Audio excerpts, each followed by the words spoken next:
하겠습니다. 오늘 여러분들은 최고의 선택을 하셨습니다. 어떤 선택일까요? 어떤 선택일까요? 주일날 아침에 나와서 내가 주님 앞에 나와야 되겠다라는 최고의 선택을 하셨습니다. 이 선택 말고 주일날 아침에 최고의 선택을 할 수 있는 것은 아무것도 없습니다. 바로 이 선택을 통하여서 하나님께서 우리를 통하여서 은혜를 베풀어 주실 줄로 믿습니다.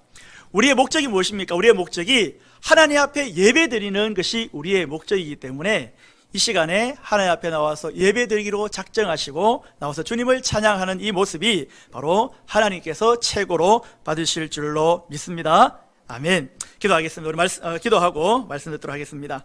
사랑의 하나님, 감사를 드립니다.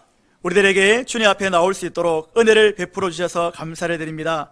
오늘 드리는 이 예배를 통하여서 주님께 영광이 되게 하시고 우리들에게는 기쁨의 시간이 될 수 있도록 은혜를 더하여 주시옵소서. 부족한 것을 세우셨사오니 주의 복된 이 강단에서 주님의 말씀만 선포될 수 있도록 은혜를 더하여 주시옵소서. 아름다운 찬양대의 찬양을 들으심에 감사를 드립니다. 흠량하여 주옵소서. 예수님 이름으로 기도드리옵나이다.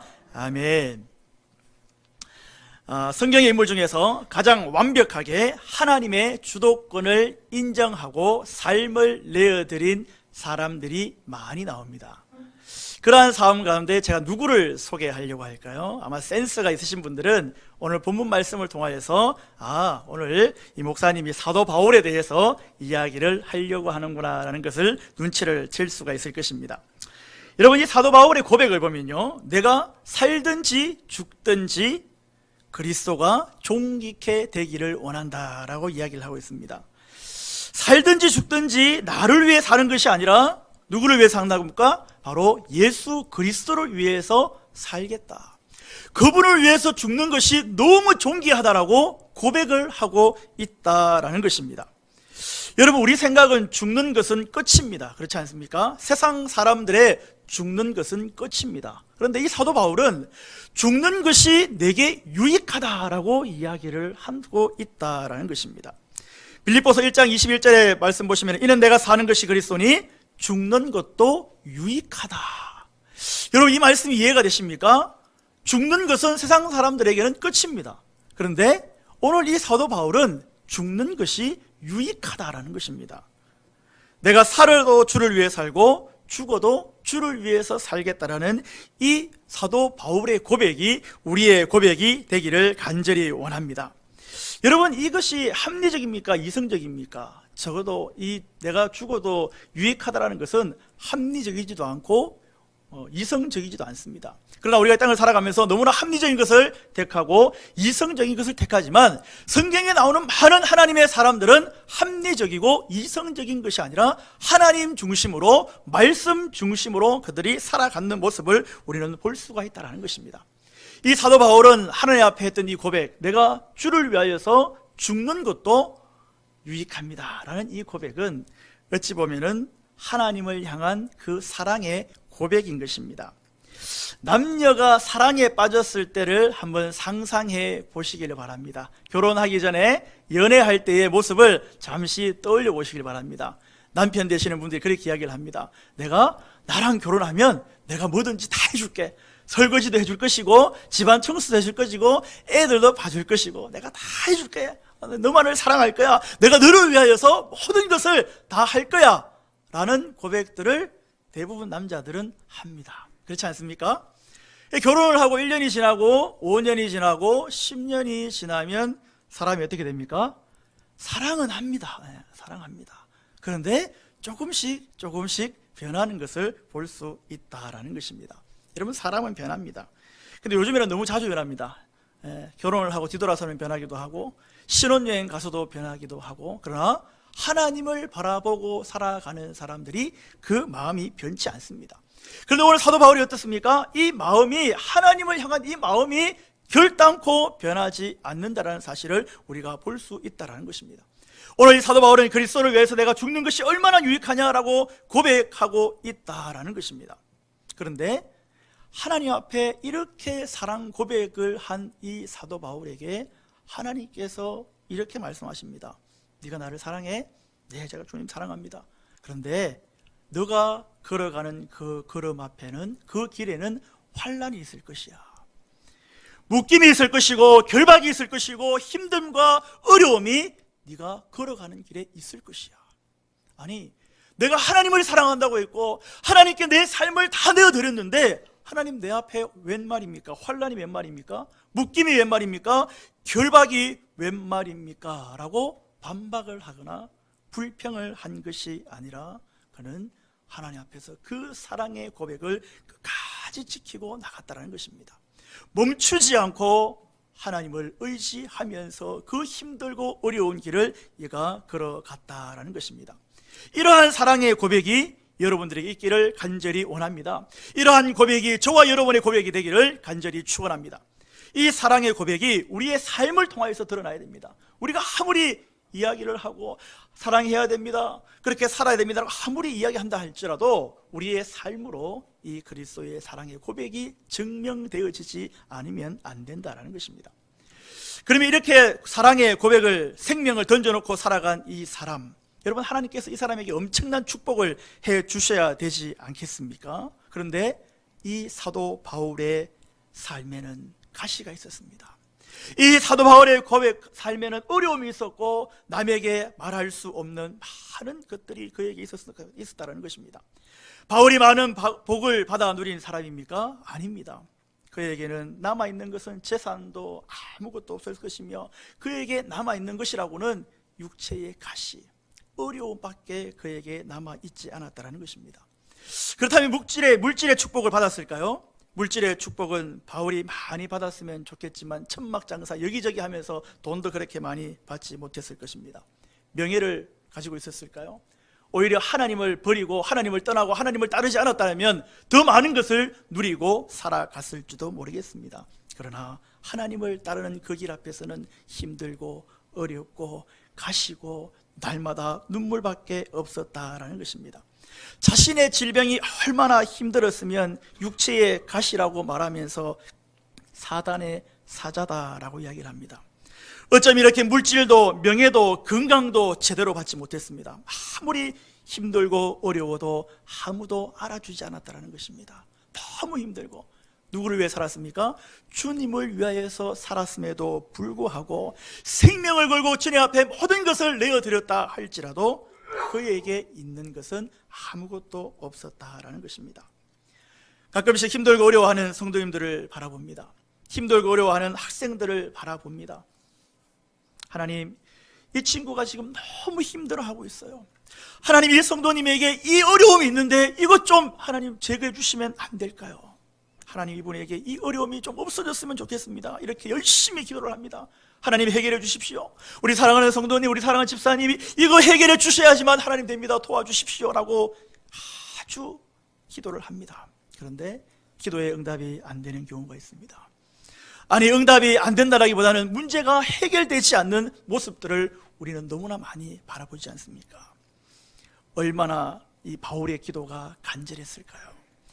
불치병으로 어려움 가운데 있었고 또 사업 실패로 해서 기도하는 성도들도 많이 있습니다. 하나님 앞에 불을 짓는데도 불구하고 하나님께서 이것을 해결해 주시지 않을 때 우리 마음속에 드는 생각은 내가 알지 못하지만 하나님께서 크고 위대한 뜻이 있을 거야 라고 우리가 말은 하지만 그 마음에 섭섭함이 있습니다. 허전함이 있다라는 것입니다. 주님의 대답은 늘 동일한 것 같지만 우리 마음 가운데는 섭섭함이 있다라는 것입니다. 많은 사람들이 허허 웃고 어려움이 없는 것 같지만 그 마음 가운데 상처와 어려움과 하나님 이것 좀 해결해 주시면 안 될까요? 하나님 이것만 해결해 주시면 제가 정말 주님 앞에 더 열심히 할 수 있을 것 같은데요 라고 하는 그러한 어려움들이 있지 않습니까? 사도 바울이 자신의 그 어려움을 위하여서 한 번, 두 번, 세 번을 기도했습니다. 그냥 예배당 와서 한 번 기도하고 한 번, 두 번 기도하고 세 번 기도하고 끝내었을까요? 우리가 힘들고 어려울 때 그렇게 한 번, 두 번, 세 번 하고 끝내지 않지 않습니까? 얼마나 기도했을까요? 그럼에도 불구하고 하나님께서 그에게 말씀하시는 것이 무엇입니까? 내 은혜가 내게 족하다라는 것입니다. 주님 이것만 해결해 주시면 제가 주님을 더 많이 찬양하면서 더 많이 간증하면서 주님의 영광을 더 드러내면서 제가 살 테니까 하나님 이거 해결해 주십시오. 그렇게 기도를 함에도 불구하고 9절 말씀에 보면은 나에게 이르시기를 내 은혜가 내게 족하도다 이는 내 능력이 약한 데서 온전하여짐이라. 아멘. 하나님의 능력은 강한 데서 나오는 것이 아니라, 하나님의 능력은 내가 생각하는 데서 나오는 것이 아니라, 하나님의 능력은 하나님에게로서 나온다는 사실을 우리는 이 사도 바울을 통하여서 알 수 있다라는 것입니다. 여기서 우리가 하나님의 심정을 한번 살펴볼 필요가 있습니다. 분명하게 바울은 육체의 질병을 치료하여 달라고 기도하였습니다. 그러나 하나님의 응답은 전혀 달랐습니다. 병을 치료하는 것이 아니라 그 병이 은혜라고 이야기를 하고 있다는 것입니다. 여러분, 상식적으로 한번 생각해 보시기 바랍니다. 불치병에 걸리면 그 당시에는 하나님의 저주이든지 아니면 심판이었습니다. 이 육체의 가시가 어떻게 은혜가 될 수 있습니까? 여러분들이 가지고 있는 그 어려움이, 우리가 가지고 있는 그 아픔이 어떻게 은혜가 될 수 있냐라는 것입니다.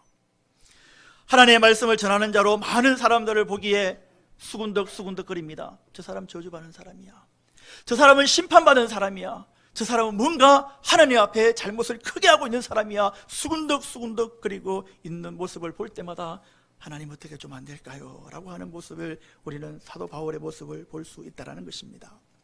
육체의 가시가, 나의 힘듦과 아픔이 어떻게 은혜가 될 수 있겠냐라는 것입니다. 오늘 7절 말씀 보시면 여러 계시를 받은 것이 지극히 크므로 너무 자만하지 않게 하시려고 내 육체의 가시 곧 사탄의 사자를 주셨으니 라고 이야기를 하고 있습니다. 그 육체의 가시를 왜 주셨다고 합니까? 자만하지 않기 위해서. 내가 자만하여서 하나님을 모른다 하고, 내가 자만하여서 하나님의 은혜를 다 쏟아버릴까 봐 하나님께서는 그 육체의 가시를 사도 바울에게 주셨다라는 것입니다. 왜요? 사도 바울을 사랑하시니까. 사도 바울을 끝까지 사랑하시려고, 그 사랑을 끊어버리지 않게 하시려고 하나님께서 그에게 육체의 가시를 주셨다라는 것입니다. 여러분, 이 사도 바울은 하나님의 은혜를 많이 경험한 사람입니다. 삼층증을 보기도 하였고, 큰 상을 보기도 하였고, 기적을 보기도 하였습니다. 그러나 사람은 약한 존재입니다. 아무리 하나님을 경험하고 하나님의 은혜를 충만하게 받았다 할지라도 사람은 강한 자가 될 수 없습니다. 약한 자라는 것입니다. 사람이 은혜를 많이 받으면, 사람이 하나님께서 좋은 것을 베풀어 주시면 한 가지 병이 생깁니다.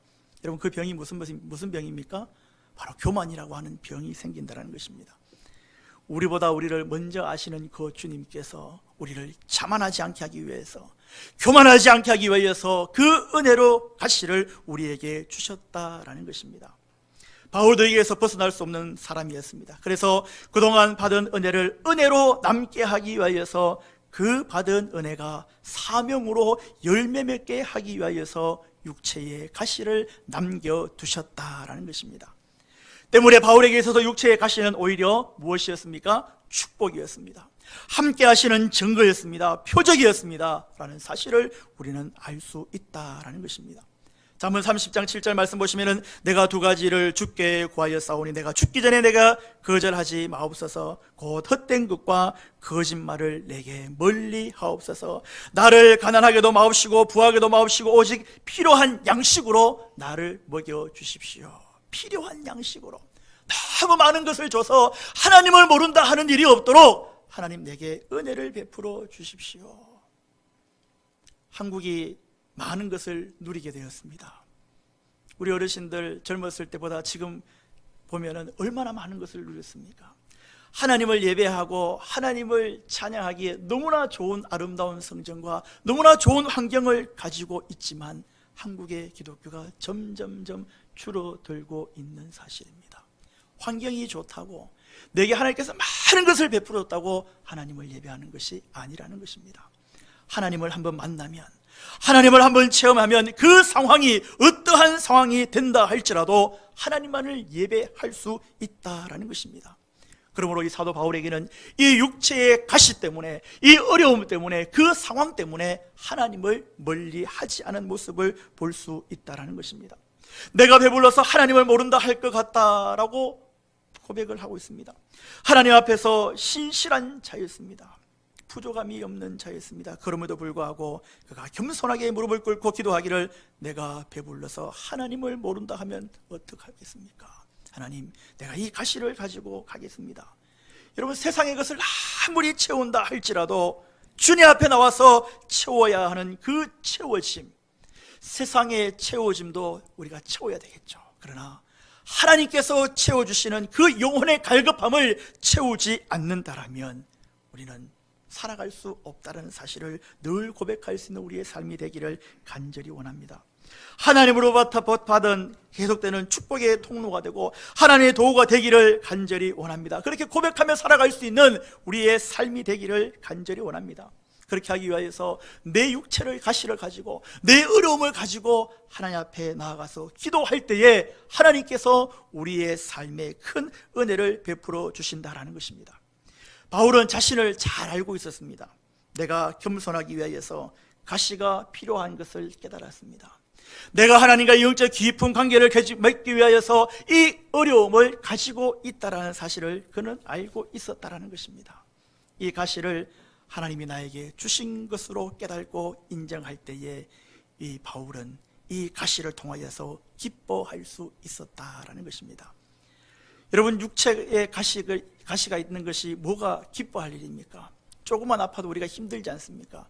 조금만 일하다가 다치다가 해도 얼마나 힘이 듭니까? 육체의 가시를 평생 가지고 있어야 되는데 뭐 그렇게 그게 기뻐할 일입니까? 환난과 핍박이 뭐 그렇게 대단한 것입니까? 기뻐할 수 있습니까? 이것을 통하여서 하나님께 감사할 수 있습니까? 우리는 과연 우리의 육체의 가시를 통하여서, 우리의 어려움을 통하여서 하나님 앞에 얼만큼 감사하고 있는가를 살펴보아야 될 줄로 믿습니다. 이 가시를 내게 주신 것을 깨닫고 은혜의 통로라는 것을 인정할 때에 기뻐하고 하나님 앞에 감사할 수 있다라는 것입니다. 고린도전서 9장 27절 말씀 보시면, 내가 내 몸을 쳐 복종하게 하면 내가 남에게 전파한 후에 자신이 도리어 버림을 당할까 두려워하였다라고 하고 있습니다. 자신의 약점을 보면서 자신을 쳐서 겸손하게 하려고 아무리 노력을 해도 잘 되지 않습니다. 그러나 육체의 가시를 통하여서 하나님께서 은혜를 베풀어 주실 때에 하나님께서 주시는 은혜와 복을 받아 누렸다라는 것입니다. 마음이 겸손한 자와 함께 있나니 이는 겸손한 자의 영을 소생시키시며 라고 성경은 우리에게 말하고 있습니다. 하나님께서는 겸손한 자와 함께 거하시며 겸손한 자의 영혼을 소생시키시기를 하나님께서 원하신다라는 것입니다. 내가 그 주님 안에 녹아질 때에 그 녹아진 자리에 그분께서 임재하실 줄로 믿습니다.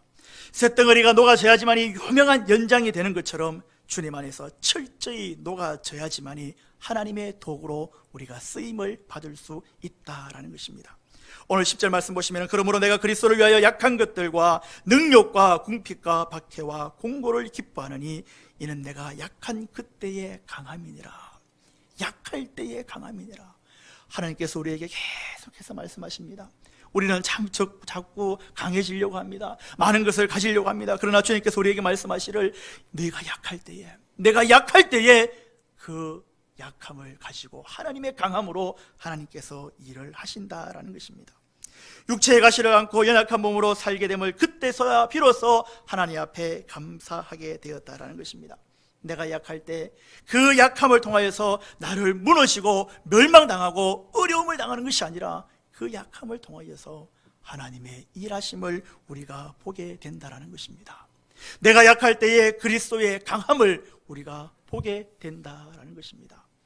내가 한번 약해질 때에 그리스도의 능력이 나와 함께하고, 내가 눈물을 흘릴 때에 그리스도의 능력이 내게 머문다라는 그 사실을 늘 기억하고 살아갈 수 있는 우리의 모습이 되기를 간절히 원합니다.